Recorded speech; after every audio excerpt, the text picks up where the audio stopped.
껑충 뛴 과일값의 채소값.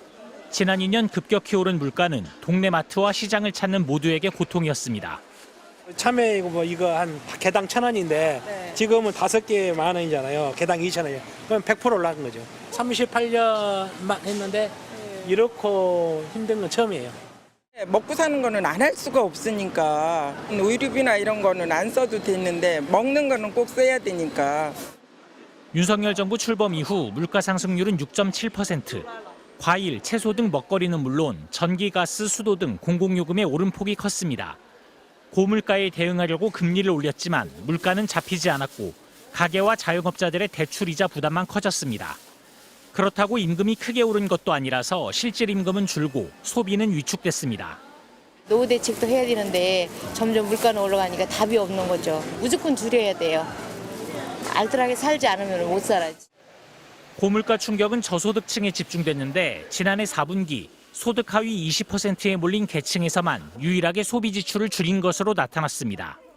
우리 경제가 직면한 다양한 과제 중에서 고물가가 가계 소비에 미칠 수 있는 악영향에 대해서 가장 높은 긴장감을 유지해야 할 것으로 보이고요. 단기적으로 정부가 할 수 있는 모든 대책들은 동원해야 되겠고, 정부는 유류세 인하도 유지하고 농축수산물 할인을 지원하는 대책을 내놨습니다. 하지만 소비자들이 체감하기엔 역부족입니다. 위기계층을 더 크게 지원해야 한다는 주장도 나오지만 재정 건전성을 강조해온 정부의 기조는 크게 달라지지 않고 있습니다. 애초에 정부의 재정 여력이 부족하다는 게 문제입니다. 지난해 경기 침체에 대기업 감세 정책이 맞물리면서 법인세 수입이 크게 줄었기 때문입니다. 정부는 하반기 경기 회복에 기대를 걸고 있습니다. 반도체와 자동차 수출이 회복될 조짐을 보이고 올해 1분기 성장률도 예상을 웃돌았기 때문입니다. 민간과 시장 중심의 성장 전략을 일관되게 추진한 결과 어려운 여건 속에서도 경제 회복의 청신호가 켜지고 있습니다. 하지만 고환율과 고유가 등 불안한 대외 여건에 어떻게 대응할지 여전히 숙제로 남아 있습니다.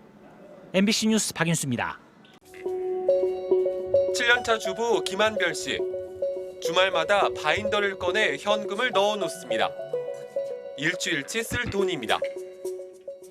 요일별로 한 10,000원씩 채워주고 있어요.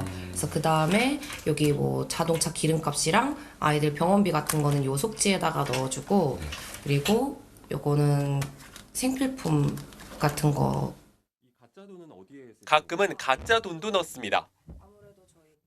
인터넷으로 뭔가를 구매할 때가 있잖아요. 쿠팡을 이용한다든지 그럴 때 이제 미리 이것도 예산 안에 포함을 해서 이 정도를 지금 사용을 할 거다라고 표시를 해주는 거예요.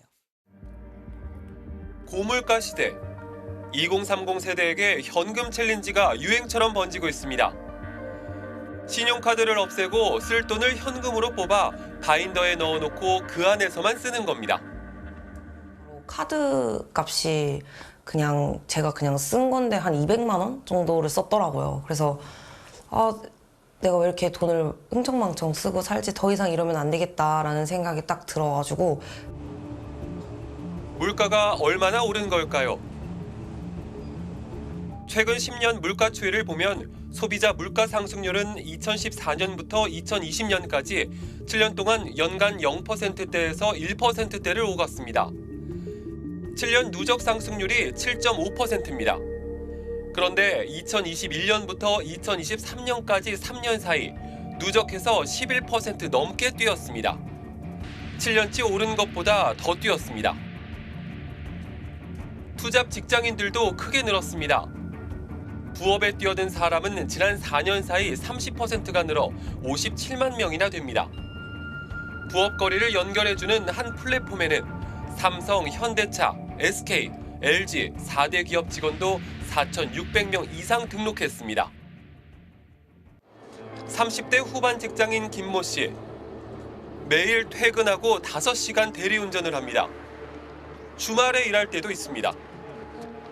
이렇게 악착같이 일해 한 달 200만 원 정도 더 법니다. 김 씨의 월급은 세금 떼고 약 300만 원.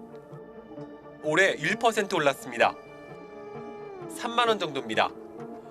물가가 3% 넘게 오른 걸 감안하면 실제 소득은 오히려 줄어들었습니다.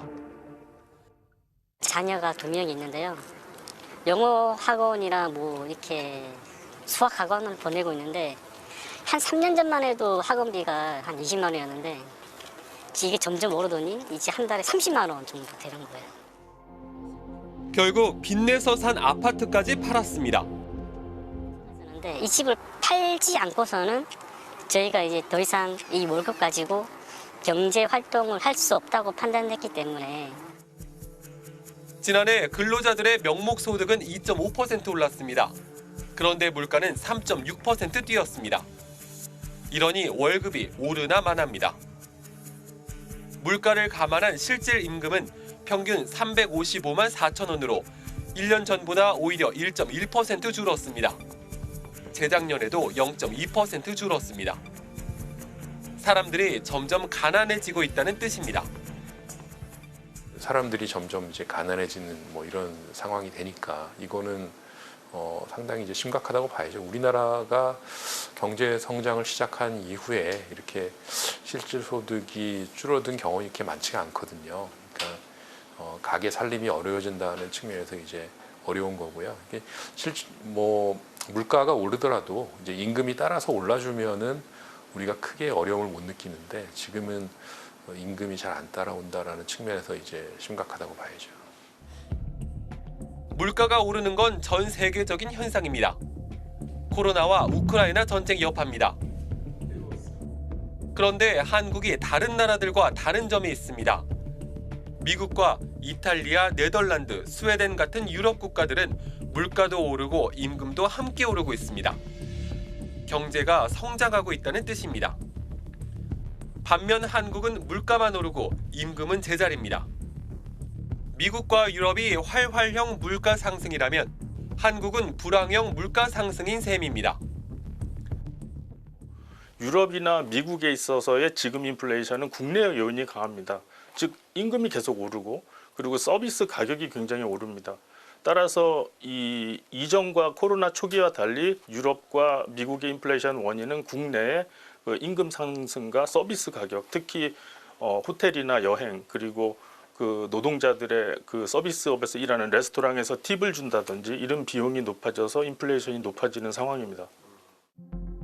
지난해 한국의 경제 성장률은 1.4%, 3년 연속 OECD 평균을 밑돌았습니다. 25년 만에 처음으로 일본에도 역전당했습니다. 한국의 경제 성장률이 2% 아래로 떨어진 건 1990년대 이후 딱 3번.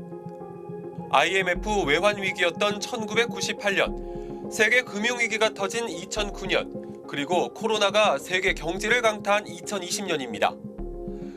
이런 외부 충격이 없는데도 1%대까지 떨어진 건 처음입니다. 경제는 성장하지 않고 물가만 오르는 상황. 사람들은 점점 가난해집니다. 가난해진 사람들은 지갑을 닫고 소비가 위축되면서 내수는 더 나빠집니다. 악순환에 빠지는 겁니다. 그러니까 우리나라 경제 성장률이 일본보다 낮은 것이 최근 50년 동안에 딱 2번밖에 없었어요. 이전에 첫 번째 1980년 그 서울의 봄 이후에 그 대통령도 사실상 존재하지 않았을 때 이게 우리나라 경제 성장률이 일본 경제 성장률보다 낮았고요. 두 번째가 1998년도 외환위기, IMF 우리나라 경제 주권이 없었을 때 그때도 우리나라 경제 성장률이 일본보다 낮았는데 그리고 세 번째가 작년이에요. 2023년도는 일본 경제 성장률보다 낮은 굉장히 극히 이례적인 일이 발생했는데 아니 구테타도 일어나지 않고 IMF 경제 위기도 일어나지 않았는데 왜 일본보다 더 낮았냐를 보면은 내수가 안 좋았기 때문이거든요. 경제 성장률이 1%대라는 게 실감이 잘 안 났는데 이거 정말 심각한 상황이군요. 전문가들은 정말 위기라고 입을 모으고 있습니다. 그나마 올해에는 반도체나 자동차 같은 주력 수출이 살아날 조짐이 있지만 내수는 그럴 기미가 보이지 않습니다.